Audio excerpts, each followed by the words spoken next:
Hey, welcome back to Conversations at the Ranch. I'm Sam, and I get to sit down again today with my boss and friend and mentor, Dudley Hall. Today we're going to talk about prayer.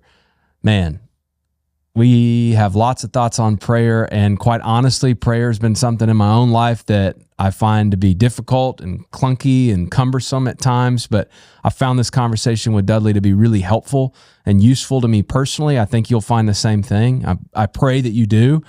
If you enjoy this episode, would you subscribe to our channel? I think you'll enjoy a lot of the content that we put out here on the Kerygma Ventures YouTube channel.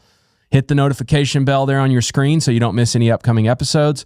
And share this with a friend. They might enjoy it and be encouraged by it. Thanks so much for watching this week's episode. Can we talk about prayer? Sure. Okay. Prayer seems to be... I read a poll recently that said, some overwhelming percentage of Christians would say they don't pray near as much as they should. So how do we define that? What do we mean by how much they should? What's the benchmark? What are some great hindrances to prayer and conversation with God? Why don't Christians enjoy prayer? I think some of it goes back to what we're just talking about, because we see prayer as one of those things that God demands of us to be morally good. And it's like, oh man, I guess I need to be praying more, and I'm not, and I better, and yeah. Yeah. And then the other side is you see so much stuff going on that's like, gosh, if I'd prayed, maybe that wouldn't have happened. Or, wow. Or we see our country going down the hill, or we see whatever, we go, man, that's because I didn't pray. If my people who are called by my name. Exactly. Well, I'm not healing your land because you didn't call my name and pray. Yeah. And then the other thing I think in prayer is you're kind of naked when you pray. Very vulnerable deal. Yeah. I don't think we like to be that vulnerable, Lord, if you don't accept me for who I am, and you and I can't talk heart to heart, then I don't know. And I think there's sometimes a fear that you go to God and go, God, this is Dudley, and he goes, who? Dudley, remember me? I know I hadn't been here in a while, but remember me? It's like, sort of. Because we feel that victimization, that rejection among people, we project that on God. So we don't feel, maybe we don't feel safe to go to God. We don't feel like he's going to remember us. We don't feel known. Yeah. And the main thing is we don't feel like we have a right to. It's like, who am I? How have I been living? How have I been doing that I could go to God now and ask him for help? I wouldn't do my dad that way. I wouldn't treat him terrible and then go say, give me stuff, so I can't do God that way. And we can't believe that God is eager for us to come to him. Come boldly to the throne of grace that you might find grace and mercy to help in a time of need. But one of the things I think is,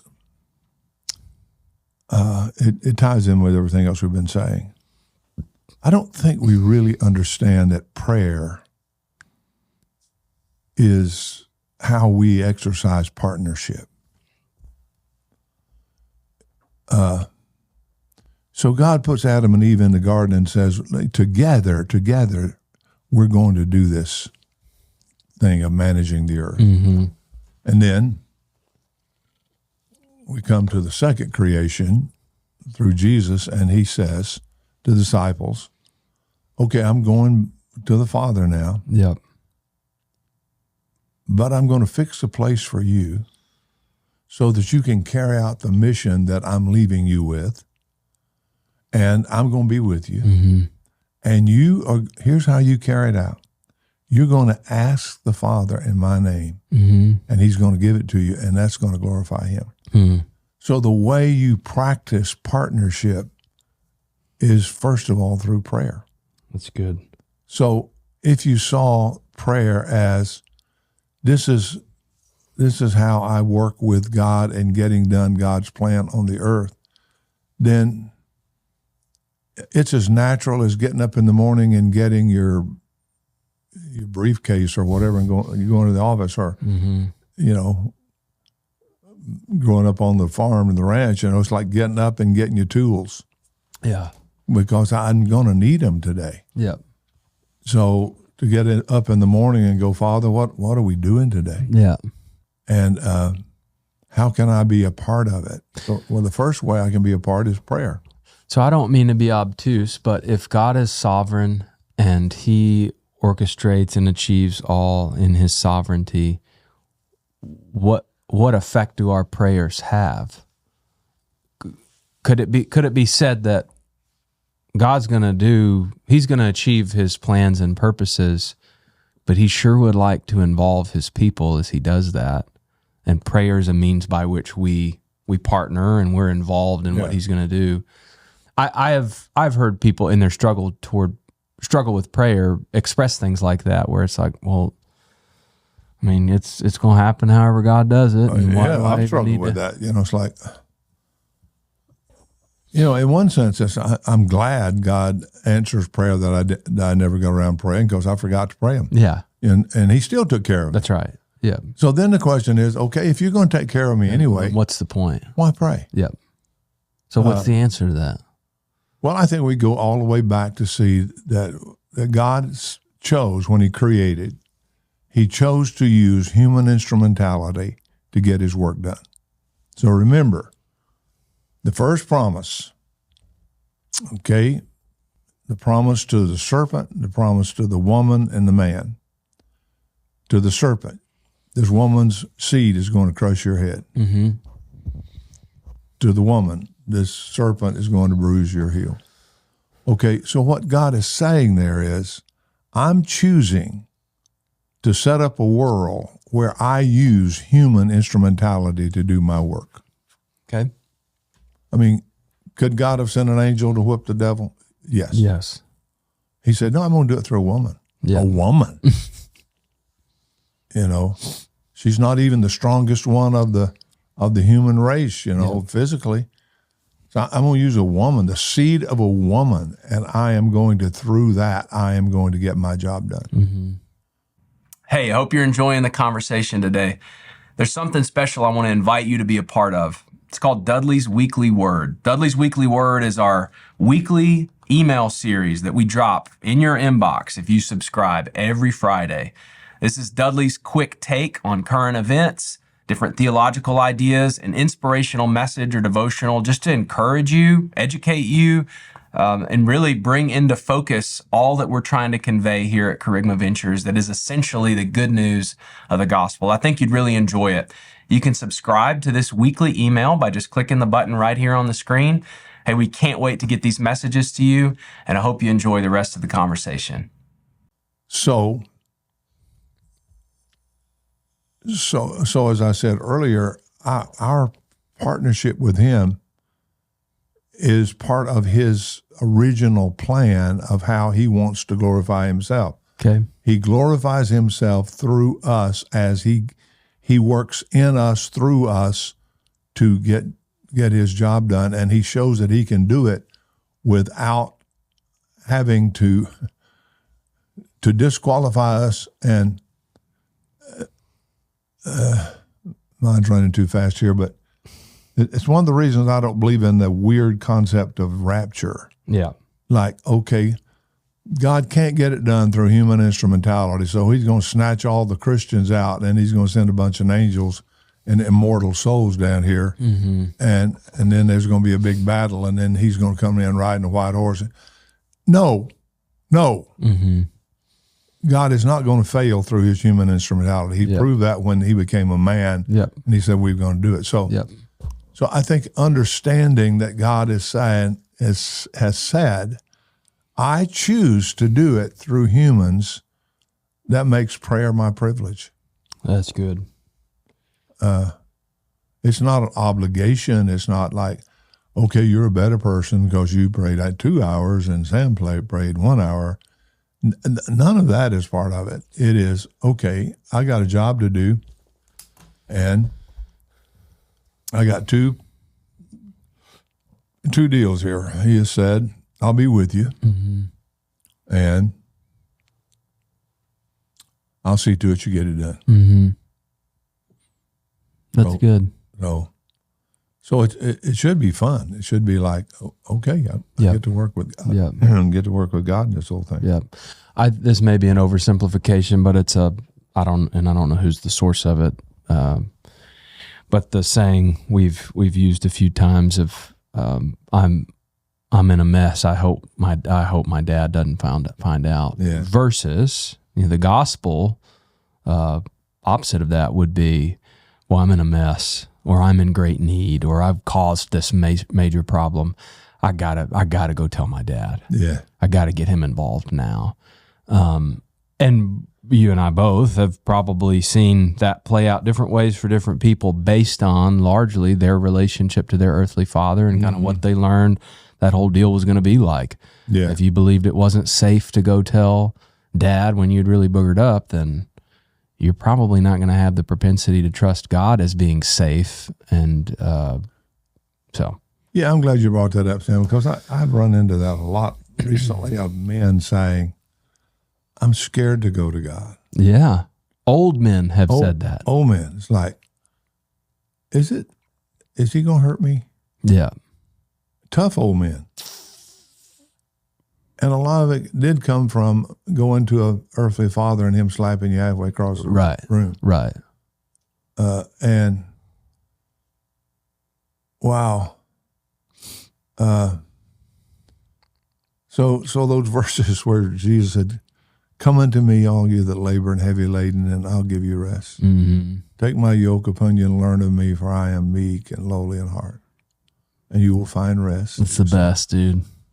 It's the best. Yeah. I mean, that makes me cry. It's like, there's no safer place in the world than in the arms of a father who sent his son to pay your penalty so you could be free. That is good. Yeah. The safest, you said before, the safest place is a person and the safest person is Jesus. Yeah, exactly.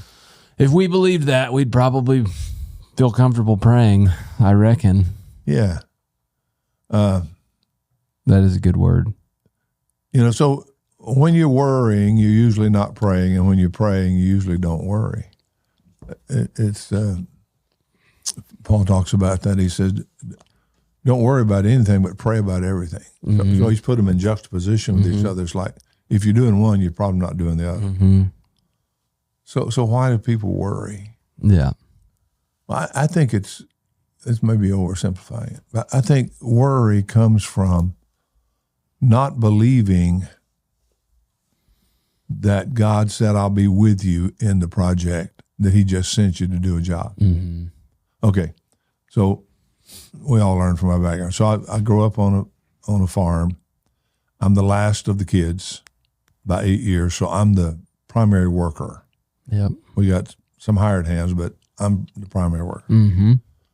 So there have been many times where we get up in the morning, we're eating breakfast, and Dad say, grab a tractor and so and go over to the certain place and build that fence around that deal. Yep. Okay. I did that. But as I go back and think about it, I remember it being a not that much fun day because I'm thinking, I wonder if I'm building it straight enough for him. I'm wondering if these holes are deep enough. If he were here, would he please that? And I'm wondering, am I taking too long in doing this? Mm-hmm. Is he expecting me back? Mm-hmm. So there's all these worries about the job I'm doing because one reason, he's not there. Mm. So here's what Jesus says. You won't ever have that problem with me. Because I'll be with you. I'll be with you. Yeah. And then I remember my dad saying, hey, let's go together and do stuff. Well, I didn't have the same worries. Mm-hmm. I might worry that he would fuss at me for doing something, but I didn't have the same worries because he was there. Whatever y'all did was going to have his sign off on it anyway. Exactly. So you were in the clear. Yeah. Yeah. That's good. Yeah. So, I mean, I think we get the idea, okay, praying is to get the mission done.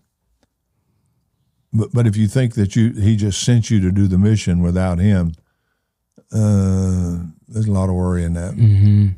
Yep. Man, that's good. So is it, a question we've got is worrying a sin then? Maybe that's the wrong question to ask, but if Jesus says, do not worry. Well, that's such a big question because we think of sin as violating the law, violating a standard or whatever. With Jesus, sin is unbelief. Mm-hmm. It is not trusting him. So when Jesus says don't worry, what he's saying is you don't have to. Yep. I'm telling you here how you don't have to, and right. Here's what you do. So is it less than the best? Yes. Is it missing the mark of living life at its fullest? Yes.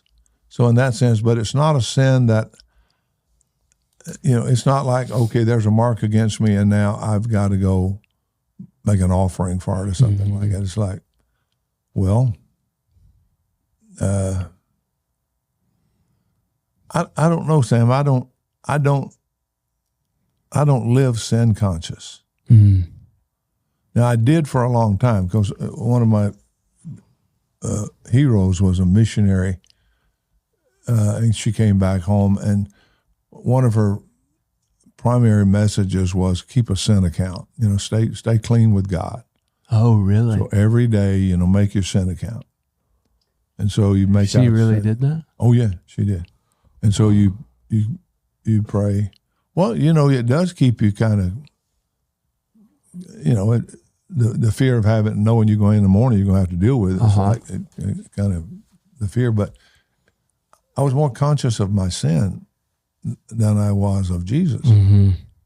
So when I saw that and the eyes were open to that whole deal, I don't live with a sense of, did I sin against Jesus? It's like, am I believing him? Mm-hmm. Am I taking what he offers and embracing that? Yeah. And if I'm not, yeah, I guess technically you're sinning, but it's not like I'm getting a black mark by my name. So right. That's good. Yeah, that's helpful.